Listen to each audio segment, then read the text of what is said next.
Welcome to the show. Today I have my special guest, Raven. We're going to do this one together.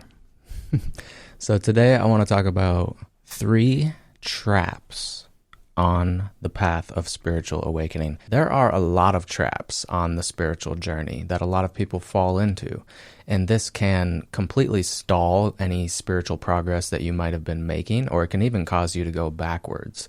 So it's very important to be aware of these traps. The number one trap on the spiritual journey, I think, is the spiritual ego.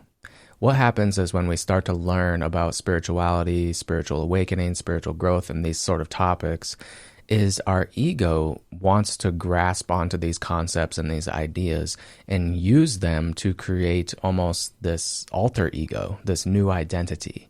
And this new spiritual identity likes to take credit for what it has learned, and it likes to feel superior to other people. You might see yourself as spiritual and other people as not spiritual. That's one very common example I see.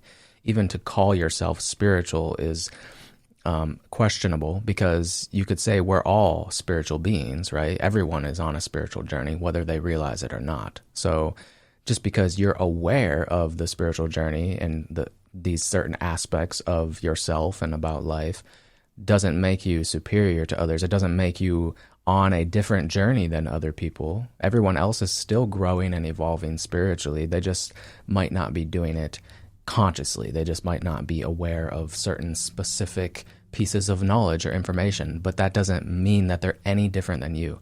What you have to realize is that we are all equals in this game. There is no one that is better or worse than anyone else. No one that is superior or inferior. And try not to judge yourself for having a spiritual ego, because everyone who becomes aware of their spiritual journey develops a spiritual ego at least a little bit, at least in the beginning. And so it's totally normal, it's totally natural, and just try to be aware and try to notice when the spiritual ego kicks in and when it starts to have this sort of pride about the spiritual journey, about your faith, about your beliefs. The ego will try to make you feel better or worse than others because of the knowledge you have, the experience you have, the beliefs you have, how evolved you think you are or think you aren't. You know, it will jump in and try to make these judgments, and you just have to notice it. That's all you have to do.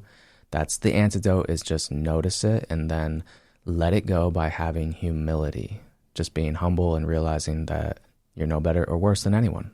The second spiritual trap that a lot of people fall into is believing that there's some end goal or end destination where your spiritual growth is going to be complete and you're going to live in perpetual peace and happiness. And this is also part of the spiritual ego, because the ego just takes on a new form and it keeps doing what it has always done. It just does it in a different way now.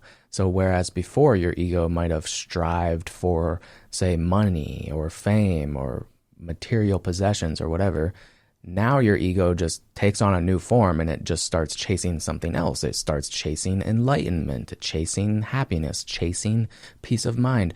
And it sees this as always in the future. It's always something slightly out of reach. It's not here and now, it's in the future. And so it strives for this. And even just viewing the spiritual journey as a journey kind of doesn't serve us, because if you think about it, if it's a journey, we kind of naturally think that the journey must lead somewhere, right? There must be a goal, some destination at the end of this journey, something we're traveling towards, right? And that may be true, but I don't think it's always useful to think of it in that way, because that just keeps you stuck in this belief that your peace, your salvation, your freedom is outside of this moment, that it's somewhere in some distant future, some distant land. And I think we'd all be much better served on this journey if we simply looked at where we are right now. And instead of trying to reach some destination, just simply try to do the best you can in this exact moment. Try to be as loving as you can right now. It doesn't matter what you did the last moment or yesterday or whatever, years ago. It doesn't matter what you do tomorrow or in the next moment. What are you doing in this moment? Who are you being in this moment?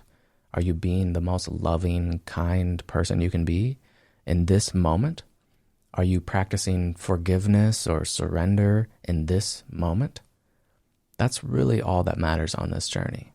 The third trap I see a lot of people fall into, and I have many times as well, is the belief that surrender or letting go is the same as avoidance or non-attachment. A lot of people on the spiritual journey will sort of try to escape the world, escape their responsibilities. They will retreat into themselves and start avoiding the external world. They'll start thinking that the external world doesn't matter anymore, that it's not important to pursue material goals or to chase material success or to make money. People see the process of making money as not spiritual, and we start to neglect certain areas of our life as we withdraw and turn our attention inwards. And there might be a period of time in your life where this is useful, but I've found that this is often a sneaky strategy that your ego tries to use to avoid dealing with your fears and your deepest traumas. And so this actually doesn't serve you spiritually in many cases, because if you don't go out into the real world and participate in life and even set goals, material goals, and maybe it's making money or building a business and things like this, things that some people might think are not spiritual.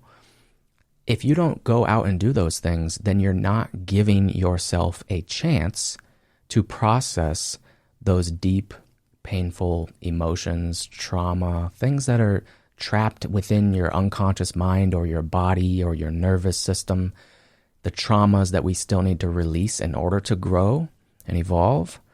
You're not giving yourself a chance for those things to be triggered and come to the surface because you're avoiding them.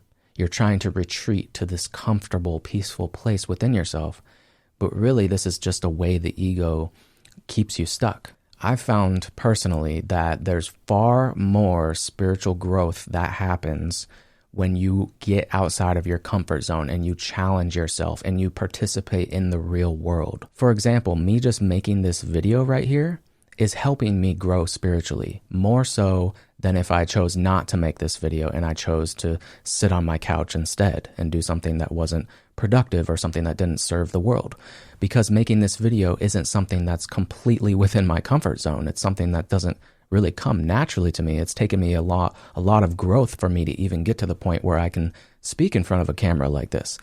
And so it serves material goals, but it also serves my spiritual goals. It's really no different.